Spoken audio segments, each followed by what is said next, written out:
Oke, kita lanjut bab 2. Pria itu terus menatap lekat padanya membuat Juan merasa risih. Kenapa Tuan menatapku seperti itu? Pria itu diam sesaat. Ulurkan tanganmu, pinta pria itu. Juan mengerutkan dahinya seraya bertanya curiga, menyembunyikan tangannya. Untuk apa? Pria itu berdesak. Ulurkan saja. Kamu tenang saja. Aku tak akan melukaimu. Aku berjanji atas nama ibuku. Siapa nama ibu Anda? Tanyanya polos. Pria itu menjadi kesal mendengar pertanyaan dari Juan. Berikan, atau aku akan menariknya secara paksa. Pria itu berkata. Walau sedikit ragu, akhirnya Juan mengulurkan tangannya pada pria itu dengan enggan. Kesal, pria itu menarik tangannya secara kasar. Jari jemarinya yang lentik dia letakkan di atas urat nadi tangan Juan. Matanya terpejam, mencoba mencari sesuatu pada tubuh Juan. Detik berikutnya, matanya terbuka. Kenapa? Tanya Juan penasaran. Sepertinya kau telah diracuni, kata pria itu dengan wajah yang serius. Juan terlonjak kaget. Benarkah? Tapi bagaimana bisa?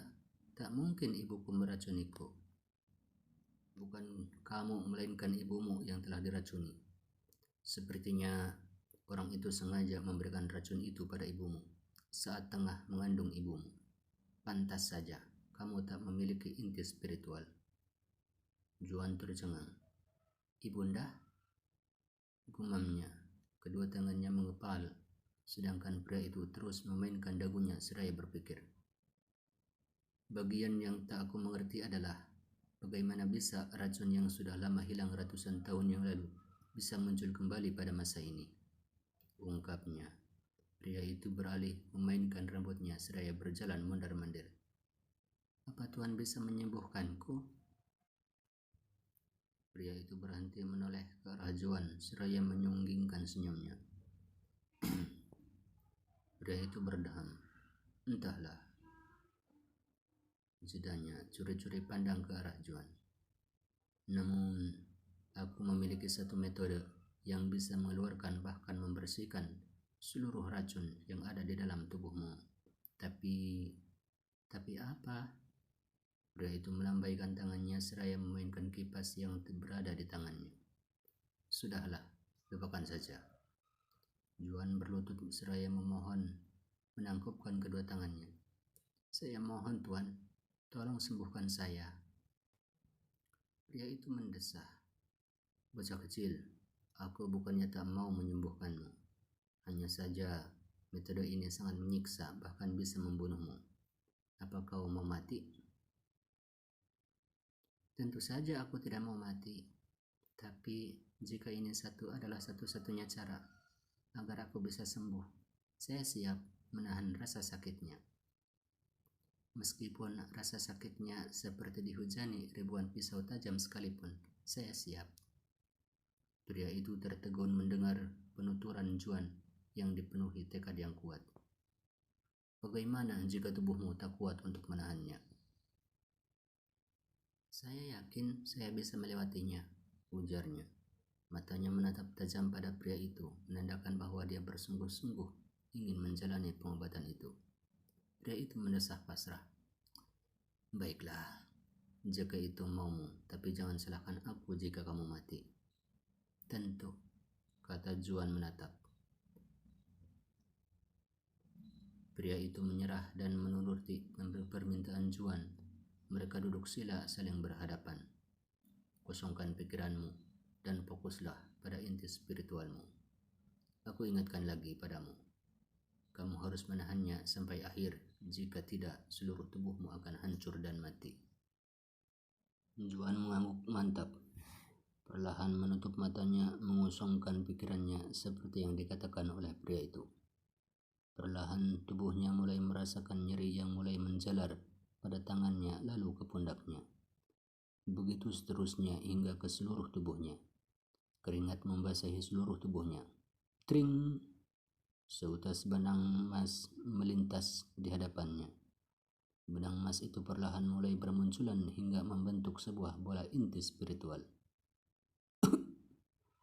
Juan memuntahkan darah hitam pekat dari dalam mulutnya, membuatnya tercengang melihat darah yang begitu hitam pekat yang baru saja keluar dari dalam tubuhnya. Kini Juan merasa tubuhnya lebih ringan dari sebelumnya, bahkan menjadi lebih bertenaga. Plok, plok, plok. Pria itu bertepuk tangan dengan senyuman yang tercetak jelas di wajahnya. Selamat, kamu berhasil melaluinya. Aku tak menyangka kamu bisa melewatinya. Bagus, sangat bagus. Juan tersenyum bahagia. Tubuhnya membungkuk memberi hormat. Terima kasih atas ucapan dan bantuan dari Tuhan. Saya sungguh berterima kasih. Tapi aku belum mengetahui siapa gerangan nama Tuhan. Bolehkah saya mengetahuinya?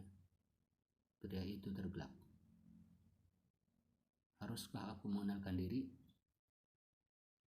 Ucapnya sombong. Bangun seraya memainkan kipasnya. Juan hanya terdiam memperhatikan dan menunggu pria itu berbicara. Baiklah, akan kuberitahu namaku. Tapi kau tak boleh kaget ataupun pingsan lagi. Juan mengangguk. Aku adalah Gentala Taksaka. Tanpa sadar Juan tertawa dengan keras. Begitu pria itu memberitahu namanya. Tangannya mengusap air matanya yang keluar. Tuan, tolong jangan bercanda. Gentala Taksaka. Bukankah dia makhluk mitologi yang hilang ribuan tahun yang lalu? Bagaimana bisa Tuan mengakui bahwa Tuan adalah dia? Tuan, bercandamu sungguh. Anda serius? Keknya. Gentala menatap Juan dingin. Apa aku terlihat bercanda? Mulut Juan ternganga. Jadi, Anda adalah sosok naga tadi? Ucapnya gugup. Gentala menganggukkan kepala. Maafkan atas kelancangan saya, Tuan. Sesalnya berlutut di depannya. Hanya saja, saya tak percaya. Bagaimana bisa Anda bisa berada di zaman ini? Dari yang saya baca, bukankah Anda menghilang bersama Tuan Anda, Nayaka Gantari, ratusan tahun yang lalu? Lalu, di manakah Tuan Nayaka Gantari berada? Gentala terdiam, mencoba mengingat wajah tuannya. Namun sayangnya dia lupa bagaimana rupa dan sosok dari tuannya itu. Seakan-akan ingatannya sengaja dihapus oleh seseorang. Tapi anehnya, merasa akrab dengan sosok Juan. Membuatnya berpikir, mungkinkah dia adalah reinkarnasi dari Nayaka Gantari? Tak mungkin bocah lemah ini adalah reinkarnasinya. Meskipun lupa dengan rupa dan sosoknya, namun Gentala ingat, tuannya begitu kuat, tak bisa dibandingkan dengan siapapun. Sejujurnya, aku pun tak tahu bagaimana bisa aku tersegel dalam buku itu. Yang aku ingat hanyalah segel itu sudah dibuka oleh darahmu. Jadi, aku tak ingat di mana Nayaka Gantari berada, terangnya. Juan tertegun sesaat. Darahku? Kapan itu terjadi? Katanya bingung. Itu terjadi saat bocah gendut itu melukai tanganmu. Lalu darahmu tak sengaja menetes yang secara otomatis membuka segel itu, terangnya. Sepertinya pertemuan kita adalah sebuah takdir. Hai bocah, sebagai balas budimu padaku, bantulah aku untuk mencari tahu kebenarannya. Tentu saja. Tapi sebelum itu ada beberapa syarat yang harus kau penuhi. Apa itu? Pertama, beritahu aku dulu tentangmu. Juan menangkupkan kedua tangannya seraya berlutut di depan Gentala. Maafkan saya yang tidak sopan ini hingga lupa untuk memperkenalkan diri. Nama saya adalah Juan Purwadi dan ibu saya adalah Dewi Ayu. Saya tinggal di desa Rinjing. Umur saya 14 tahun dan saya seorang piatu. Gentala tersenyum. Bagus. Aku menyukai sikapmu ini, katanya memainkan kipas. Lalu, apa untuk syarat yang kedua? Gentala diam, berjalan mondar-mandir, tangannya memainkan kipas di tangannya. Ekspresi wajahnya menggambarkan seakan memikirkan sesuatu.